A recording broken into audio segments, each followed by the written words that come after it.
this lecture is possibly a break for the deep scientific lectures. Let us go back to, I think I started in the morning by the nano level and the femto level, which is highly advanced field. And so it seems that I take the two borders, and I have to back 5,000 years before that time. I don't know if you are ready to join me to come back this 5,000 years, or just I think you need some music to do that. It is possible. Okay, let me try. Okay. Hopefully the sound is working well. Voice?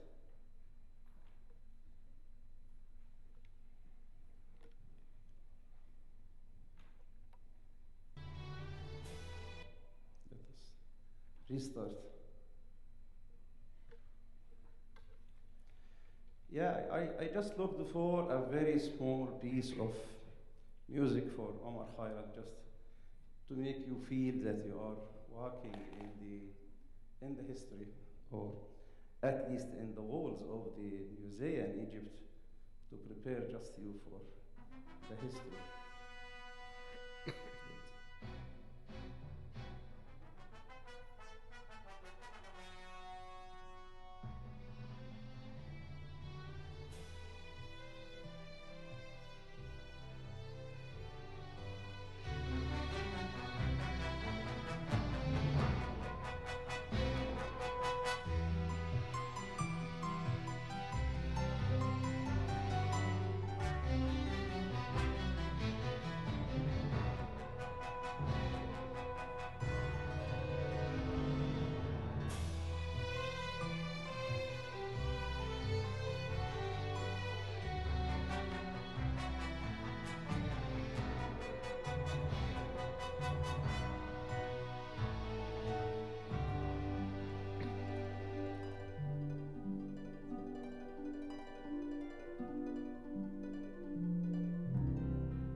Sorry.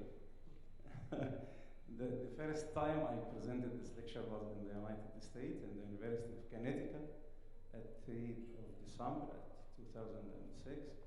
And then I've been invited to present it in Poland, in Warsaw, or Warsaw in Polish, at the Warsaw University in October 2007. And then also, I have been invited to present it in Toyama, in the College of Medicine, Graduate School of Medicine in Toyama in December 2008. Then back to Egypt in the Desert Research Institute in Cairo, and then in Austria, in Vienna, in the Medical School of Vienna in March 2013, and then Kafr Sheikh University, my home, also at 2013, and 2 times in Iraq. One was in the University of Baghdad, and the other was in the Technical University in Baghdad also.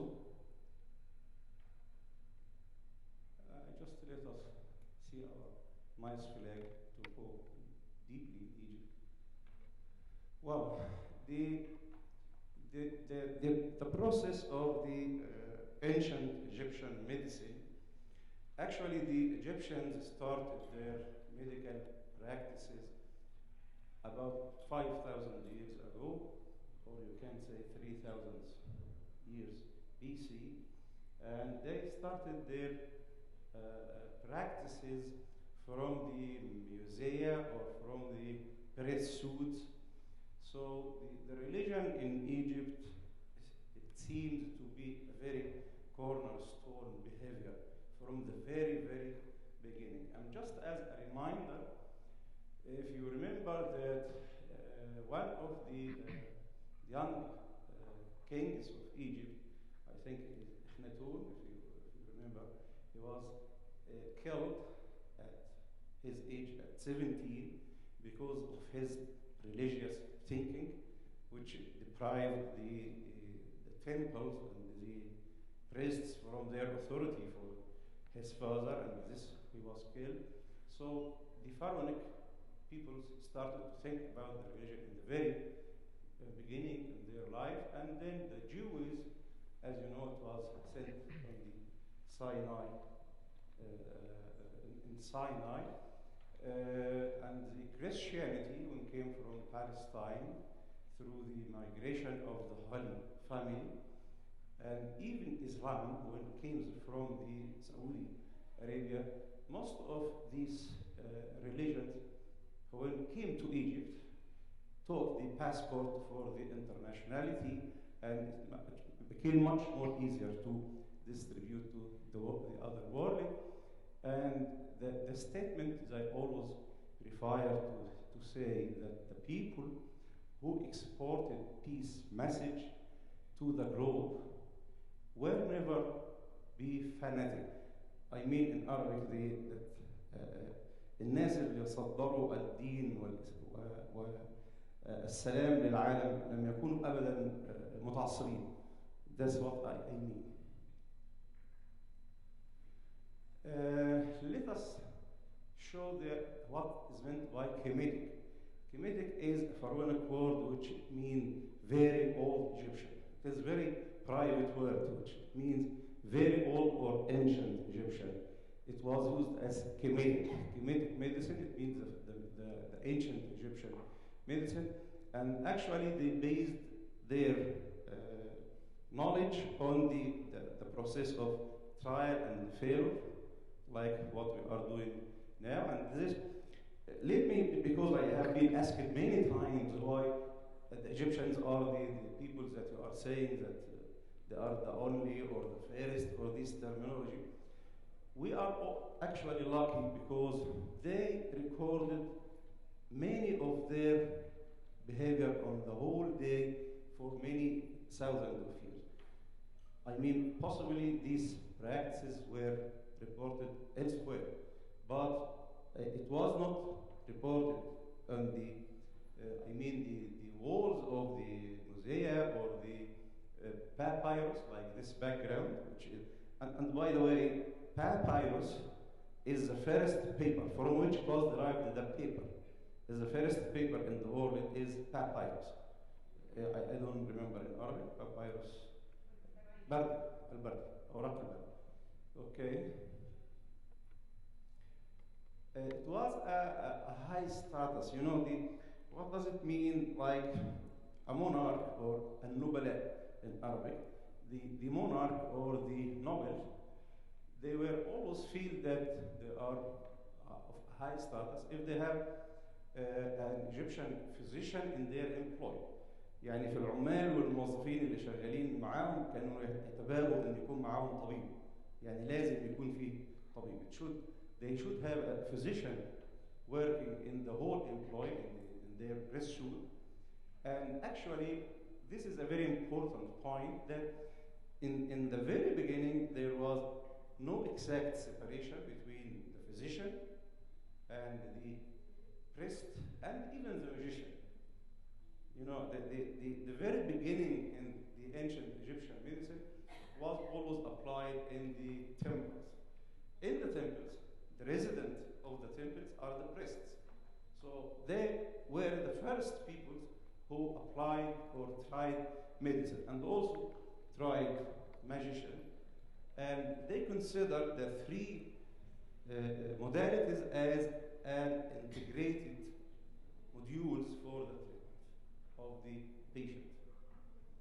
An example for this integration was, for example, a patient with treated for dog bite.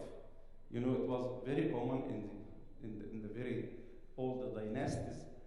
So it was treated by bandage with paste of babies and honey, for example. This is medical.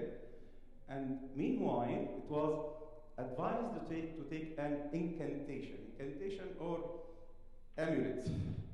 Amulet, it means like in Arabic, hijab, ta'wiza, I don't know. No. Amulet like cooler on the neck, for example, or some papers which are on which the priest read and write some letters and give it for you to put it on the wall. So and these repetitions, so it means that there is an integration between the medical behavior and even the magician behavior also. This one of the papyrus documents, like Edwin Smith's papyrus, where these experiments were reported, and this was the source.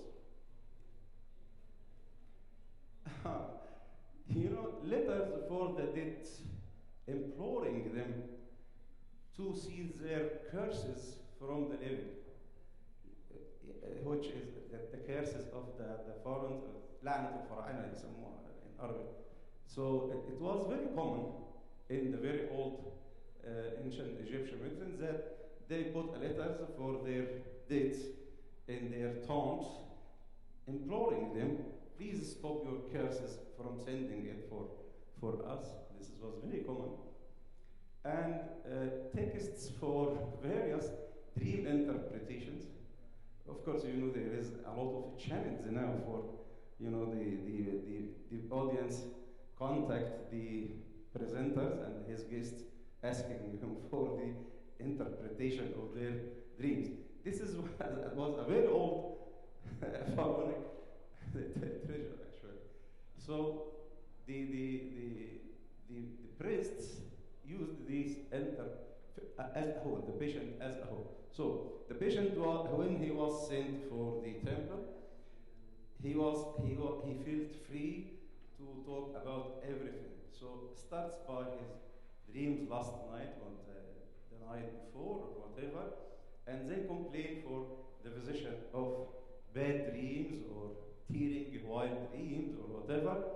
And he started to make interpretation, and we will see later that the patient sometimes was separated from his family for some time to be incubated in some temples, like Fira temple, which is very common, and we will see this now.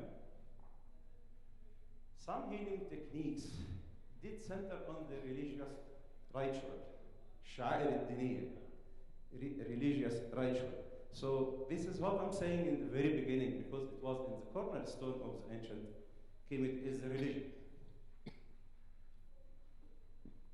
Papyri of specific gynecology, surgery, disease, and the diseases of the eye were very frequent. They have what's called like now general practitioner (GP) application, and even the titulary for specialists. They put this titulary on their rooms or in their homes, like an oculologist, gynecologist, dermatologist. You know, this is already found on the papyrus for the specific.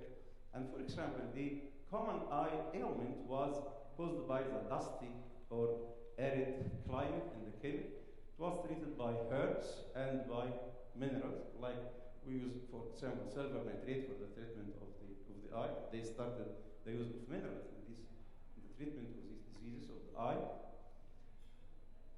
In addition, the Kemetic medicine, there were texts on describing the anatomy, the physiology, and the workings of the organ. And actually, they have this experience from the embalming techniques and the funerary behavior, which is the تحنيط والجنائز أو يعني الفلوراري من جنائز أو the embalmers اللي هم اللي بيحنطوا يعني المحنطين يعني have this idea about the surgery because they describe and even you can say that they like what's called now the forensic medicine. They could decide and report the cause of death through the anatomy and the section and these things. And in addition, the heart and the blood vessels, they could map it out and put their imagination on the papyrus. I have a lot of photos, but I know that it will take a long time. Anyway, such a document for the treatment of the heart was found in the Ebers papyrus also, like this. There is a full description for the treatment of the blood disease as it was found there, and the heart and the cardiovascular system. This Ebers papyrus was discovered, it was thought to be written 1550 BC, about, you can say, 3,000 and a half from now. In Egypt, the ancient Egyptian, all ancient Egyptian trends, they have, because again, the religion is a cornerstone, there was a cornerstone in their life, there was a god or a goddess for all of their behaviors in life. They are, for example, the god of medicine, the god of vegetation, the god of love, for example, the god, and so on. So they have a lot of gods, actually, for symbolizing. This is Sekhmet Nedjert, which is the goddess of healing. She was, as you know, most of the statues in Egypt are human body with a head of something which is stronger, like the lions, for example, and so on. So this Sekhmet Nedjert was the god of the healing, and she was felt like the queen of the cities. Imhotep, which is Amenhotep, I think in Arabic, they always used to say Amenhotep or Imhotep. Imhotep in hieroglyphic language, it has two parts. M, it means peace, and Hotep, N mean M, and peace. In peace. Imhotep means in peace. He was an old kingdom physician and architect. Currently, this statue is found in front of the University of Iowa Hospital in the United States, watching on the main door of the University of Iowa in the United States. Surgery. They have, Egypt is always generous, We have a lot of statues in the United States, in Paris. I have been myself visited in New York Metropolitan Museum, which is a very famous in New York. It has 3 floors. The first floor is fully Egyptian, and there is a lot of mummies, a lot of, I think that you can make, of course, just against $1, you can go for the whole day. In the first floor, it is, yes, unfortunately. And even there is the Nile, they make like the Nile and the pyramid and the Sphinx. This is the first floor, and this next floor for the Far Eastern history, especially Iran, for example, and China, I think, I remember, and they have the Quran in the very large form from Iran, I think, and the second floor diverse, I think. But unfortunately, in Metropolitan Museum, there is no anything about the history of America, actually, or other countries. But all of them, Middle East and the Far East, as I remember. Anyway, in the surgery, they started for the traumatic ones, for example, and the autopsy analysis, and the disease, like forensic medicine, which was actually by either the embalmer, priest or by the physician of the king. It was reported on the papyrus of the ancient Egyptians that they discovered about 58 surgical cases. They reported in details, in full details, that they faced about, or reported about 58 surgical cases, only 16 of which deemed to be without treatment, but they left about 42 detailed accounts as diagnosis, treatment, which were purely of surgical cases. As you will see, for the surgical tools from the temple of relief of Komombo in, I think, Aswan. This was the surgical tools that they used in the ancient Egyptians. As you see, the knife and the drill, especially for the skull, as we will see, and the other materials which are like antiseptics and the vaccines, using the extracts for some plants like as antiseptics at that time. Prescriptions, it was common that the patient go for the priest and he write down a prescription for him, prescribing some materials from animals, from the plants, and from the dust and the minerals and so on, and write the use and frequency and so on. They used a lot of things, for example. And it's funny that the ancient Egyptians used everything in their atmosphere, like the animals, the plants, even the droppings of the animals, like the urine and stool of some animals. For example, the Egyptians were the first peoples who tried the birth control. Although they were, in this time, I think they were about 500,000 or something like that. But they thought about birth control. They used some minerals which were thought to be antibiotic value to kill the sperms. And it was very common that they used the crocodile dung, the stool of the crocodile.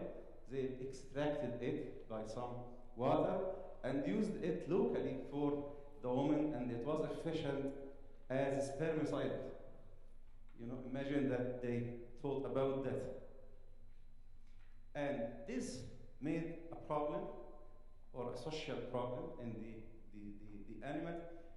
Some animals was thinned out يعني انقرضت in that time. It was thinned out because of the superstition اللي هي الخرافة يعني اللي هي التخاريف. That some people say that there is some animals which are very important in the treatment of impotence, for example, or in the treatment of such a disease or whatever. So the hunts started to get these animals and it was thinned out. Birth control, I talked about it. General medical practices.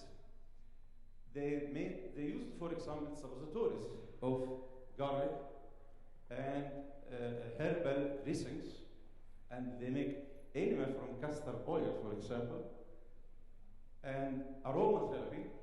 They used aromatherapy, volatile oils, and مر اللي هو المر بنسميه in Arabic المر أو مر. It was used as vermifuge and to expel parasites, and they discovered bilharzia, you know, in very, very old, and they treated it. They used some extracts for its treatment, and the most serious thing is they treated the frequent untreatable headache by trepanning. يعني اللي كان مش عايز يخف يكسر له دماغه يعني زي ما احنا بنقول في اللغة العربية. ده يعني if someone have frequent headache, untreatable, they use the drill to make trepanning. They make a hole in the, as you see, a hole in the skull and draw some cerebrospinal fluid. I think this is now sometimes it is applied, but through the cerebrospinal fluid. Sometimes in the meningitis, I think, or unexplained fever, sometimes they measure the tension of the cerebrospinal fluid and they prescribe withdrawal of some of the cerebrospinal fluid. This was very old, actually, idea. Kinetic medicine was acknowledged by some famous scientists, like Hippocrates, in Arabic, Hippocrates, and Galen. I think we know Galen, the father of chemistry. I think he's a French scientist. Both of them in his books acknowledged that he used the ancient Egyptian medicine as a very early source for his books as bibliography. Circumcision. In Arabic we say tahar. Circumcision, it was reported in the walls like this behavior for the men. Okay. And my surprise today is the stethoscope. The stethoscope. You know, the stethoscope was discovered by a British scientist at 18. Okay? But it was found on the walls of the temple, as you see. This is one part that collects the sound on the heart, and this is here on the other side. But actually it was very long, I think probably to decrease the noise of the beating hearts of the Egyptians. Psychiatry, they described the depression by different terms, like the fever of the heart, or dryness of the heart, or falling of heart, or debility of the heart, and so on. And psychotherapy was also applied by incubation of the patient, or temple sleep for a night, and you know, there's some sort of isolation from the society, and let him think in front of his patient privately, exactly like what we are doing today. And this was common in the elephant or Pharaoh temple in this place. You see, I think this is most probably the psychiatrist hospital, a best psychiatrist on the Nile and resort, and there is a very nice place. Physiotherapy, it is known, the heliotherapy is exposure for the UV light. It was also very common in the dynasty, in the first dynasty. This was also mentioned in the Verse papyrus for pain relief. To relieve any, this is the statement, to relieve any painful part, the body is anointed and exposed to the sun. Anointed يعني يندهن بزيت أو بمرهم أو شيء يعني some of these materials, and then exposed for the UV. This is reflexology. It is completely physical therapy or physiotherapy.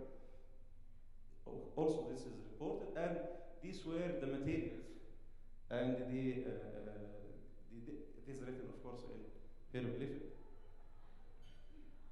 Hydrotherapy and aromatherapy also, they treated, as you see, this is the physician, a very smart guy, and this was the patient, okay, and they poured the water from some sort of higher on his head and then left it to pass through his head and the rest of his body. Veterinary, you know that in the temple of the kings, there was a lot of animals as sacrifices, qarabin in Arabic, sacrifice. So these sacrifices, or these animals in the press suit of Sekhmet that we saw here, her photo, there was a physician for the animals who described their diseases, because they thought that all the animals that should be used for sacrifice for the gods should be checked with. Exactly like we do in Islam. If you compare the case that if you sacrifice any animal, you have to choose it one of the best of your animals. This is the idea of the sacrifice from the very, very beginning. Dentistry, what is so-called the bridge, kubri, to join one of the moving teeth, to fix it through a bridge using one of the wires in the atmosphere or in the Egyptian atmosphere to fix and to link to the fixed teeth, and also الحشو, filling of the cracked teeth using some mineral pastes. Herbals, I will go very fast through the herbal because it is very common in the ancient Egyptian medicine and even in the Ayurveda and Kongo medicine, I think in Japan. I think they, for example, use the gamma acacia treatment as vermifuge and for the diarrhea and skin diseases. Aloe vera, as we use today, of course, very common in the cosmetics, and also used for chest pains, burns, ulcers. Basil, it was excellent for the heart, and I think I have shared some of Indians in the Nuclear Institute of Medicine, I think by an invitation. We have a book together. It was published in the United States. And I wrote something about this basil. Sometimes it was considered in India as one of the holy plants, I think. Huh? Leash. Basil. Frankincense, Lord Khur. Very common, of course. The frankincense, which is buzwili. It was for the throat and larynx infection, for bleeding, and the cuts of phlegm and asthma. Garlic. I also wrote a separate book about garlic, and it was published in Egypt, and I think most of the Arab countries, about the medical benefits of garlic. Imagine that garlic was very known in the ancient Egyptian medicine as source for vitality, for flatulence, digestion, hemorrhoids. And it was reported in one of my sources in my book, in an American book, that the Egyptians, while building the pyramids, they used about garlic, which stands for about $8 million for the peoples who built the three pyramids, because they considered it as a source for their employees for vitality, and in addition, they have some sort of separation or isolation for the peoples working in their home, especially the Hebrew. They were separated, and they urged them to use the garlic because of like antibiotic, because it should be separated. They were separated in some rooms. This is actually written. And henna, of course, all of us know it. It is as astringent and diarrhea. Licorice, they also used it frequently as laxative and for the liver and pancreas. Mustard, also it is used, I think mustard in Arabic, in khardal. Myrrh, I talked about myrrh also.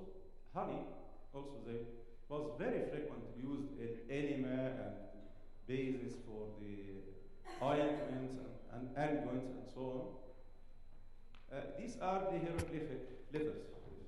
Just as a reminder, you know, the Egyptians didn't use the letters as we use now.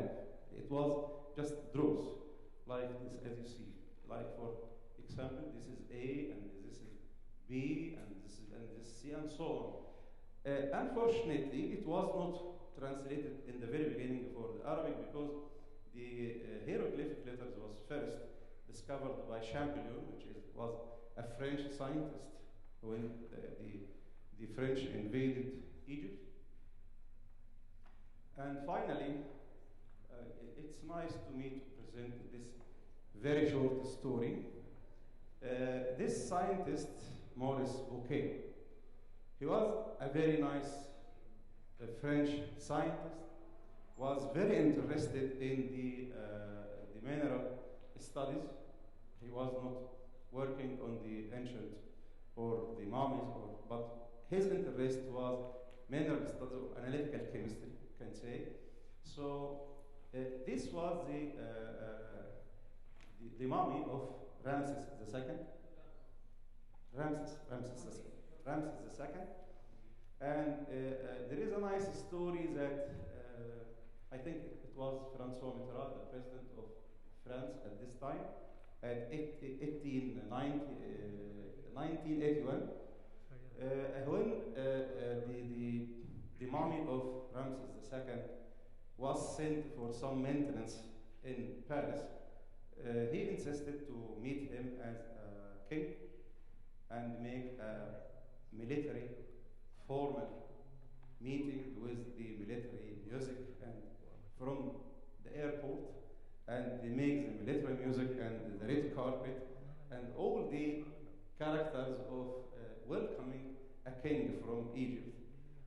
Then the body was sent for the lab of Professor Maurice Bouquet. Maurice Bouquet had a student, master student. I think he was, either Egyptian or Jordanian, as I remember. And they started discussion about the Quran, talking about the fate of Ramses. And the previous stories about the fate of Ramses II. The previous stories said, وَكَانَ مِنَ الْغَارِقِينَ. It means that Ramses II, when he followed Moses through the Red Sea, he was sinking in the water of the Red Sea. Okay? And that was the end of the stories about Ramses II in the previous story.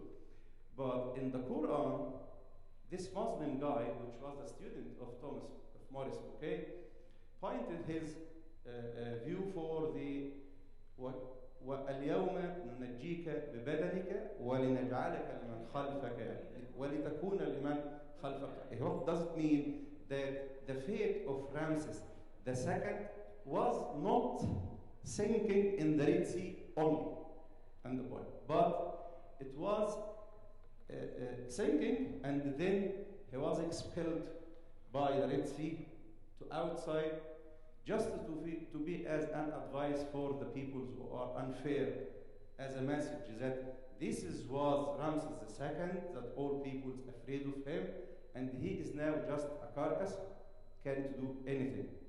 So, Maurice Bouquet makes some sort of skin metal analysis for the face of Ramses II. He made a histogram for these metals on the face of Ramses II, like, for example, the zinc, iodine, chloride, and so on and so on. And he found that this histogram of these minerals is exactly like what is reported for the Red Sea water. Exactly. And in that point, or at that moment, he decided to feel or to announce that this is a clear scientific verification for the Quran story about the fate or the end of Ramses II.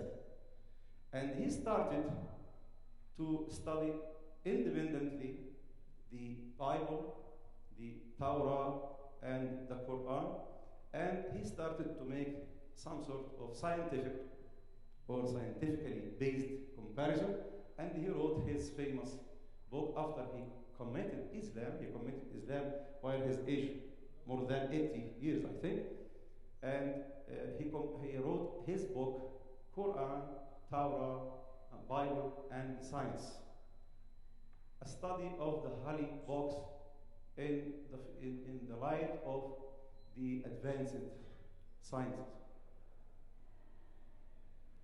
Thank you so much for your attention.